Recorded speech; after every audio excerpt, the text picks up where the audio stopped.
sebagai kelompok eksperimen.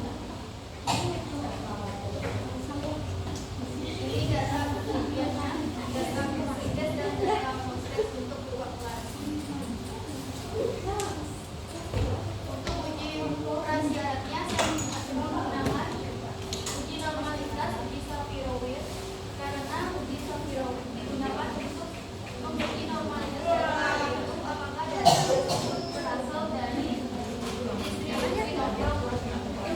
Kemudian untuk homogenitasnya digunakan uji Levene. Uji Levene digunakan untuk menguji asumsi homogenitas varian atau kesamaan varian antar kelompok data. Uji ini sering digunakan sebagai prasyarat dalam uji parametrik seperti ANOVA yang mengasumsikan bahwa varian antar kelompok adalah sama.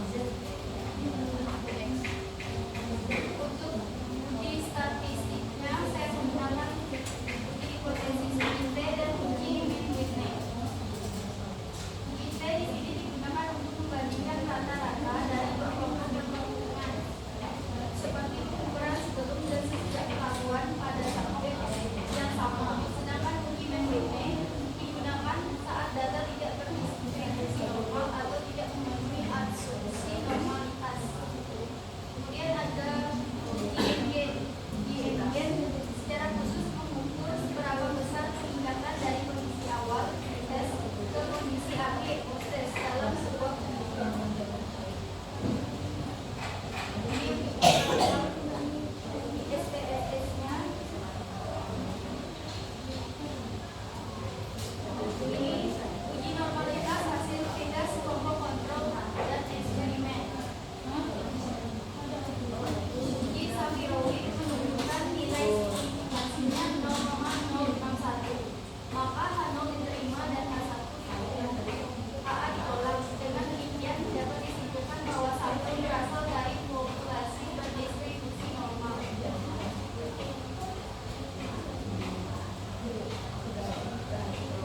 Ini untuk kelompok eksperimen. Uji Shapiro-Wilk menunjukkan nilai signifikansinya 0,553. Maka H0 diterima dan HA ditolak. Dengan demikian dapat disimpulkan bahwa sampel berasal dari populasi berdistribusi normal.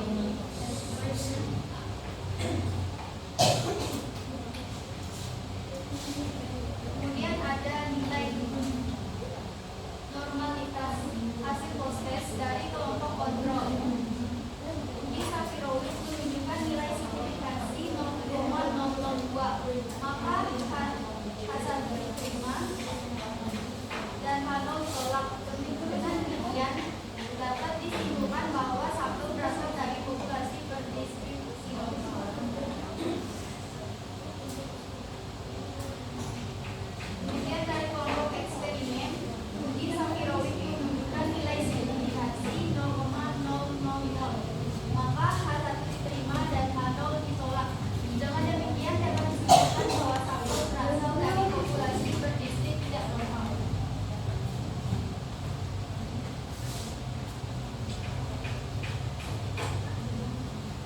Kemudian uji homogenitas dengan Levene. Ini untuk hasil tes kelompok kontrol dan eksperimen. Uji Levene menunjukkan nilai signifikansinya 0,7. Karena nilai signifikansinya besar dari 0,05, maka H0 diterima dan H1 ditolak. Dengan demikian dapat disimpulkan bahwa varian kedua kelompok sama atau homogen.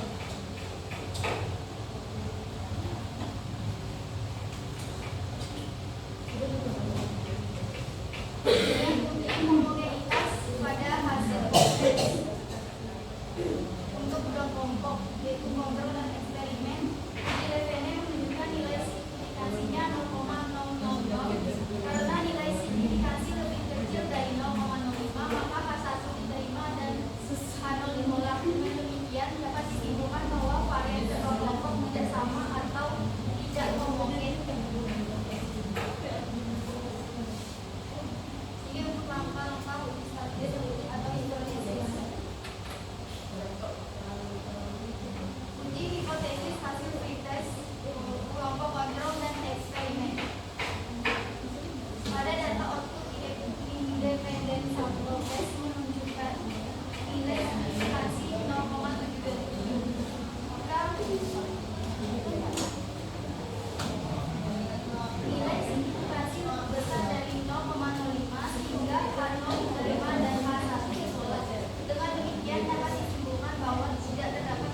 perbedaan rata-rata berpikir kreatif siswa pada kelompok eksperimen dan kelompok kontrol. Kemudian pada hasil post-testnya, pada data output buku independen sampel tes menunjukkan nilai signifikansi 0,050, nilai signifikansi lebih kecil dari 0,05 jika H1 diterima dan H0 ditolak. Dengan demikian dapat disimpulkan bahwa terdapat perbedaan rata-rata berpikir kreatif siswa pada kelompok eksperimen dan kelompok kontrol. Ini untuk hasil uji hipotesis dengan uji T dan Whitney berdasarkan data hasil penelitian. Kenapa di sini pretestnya mundur?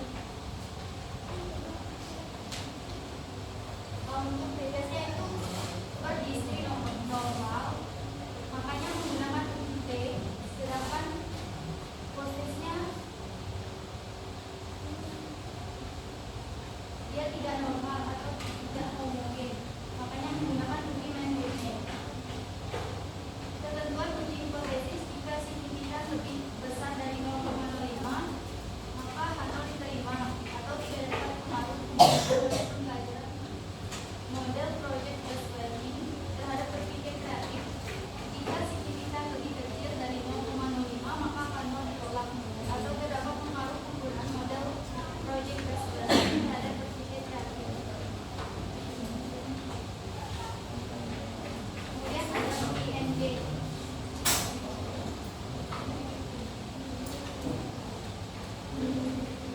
Hasil data penelitian berdasarkan SPSS menunjukkan perbedaan rata-rata nilai NG indikator berpikir kreatif pada kedua kelompok. Rata-rata nilai NG pada kelompok kontrol indikator berpikir lancar sebesar 0,2, berpikir luwes 0,05, elaborasi 0,03, originalitas 0,01. Sedangkan rata-rata nilai NG pada kelompok eksperimen indikator berpikir lancar sebesar 0,06, berpikir luwes 0,14, elaborasi 0,12, originalitas 0,4. Hasil tersebut menunjukkan bahwa terdapat peningkatan berpikir kreatif pada kelompok eksperimen dibandingkan kelompok kontrol.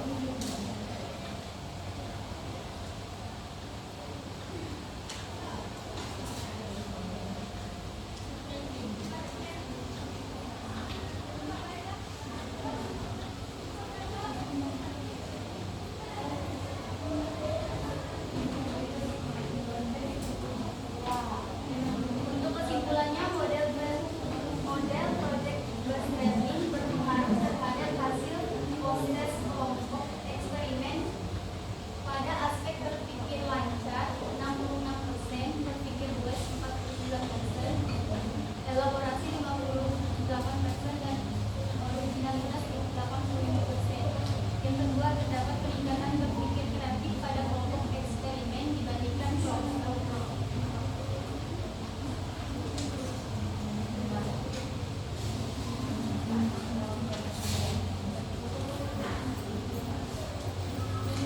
Sekian dari presentasi saya. Jika teman-teman ada yang ingin ditanyakan, saya berikan. Oke, aku yang sehat. Ini kan Dola akan ambilkan data yang dari skripsi ya. Nah, dari sekian data tadi kan data yang diambilkan itu hanya data yang dari skripsi doang. Nah, dari Dolanya ada nggak coba menggunakan sesuai dengan data yang dari skripsi? Nah, karena dari tadi kan nggak ada diambilkan yang Dola coba gitu.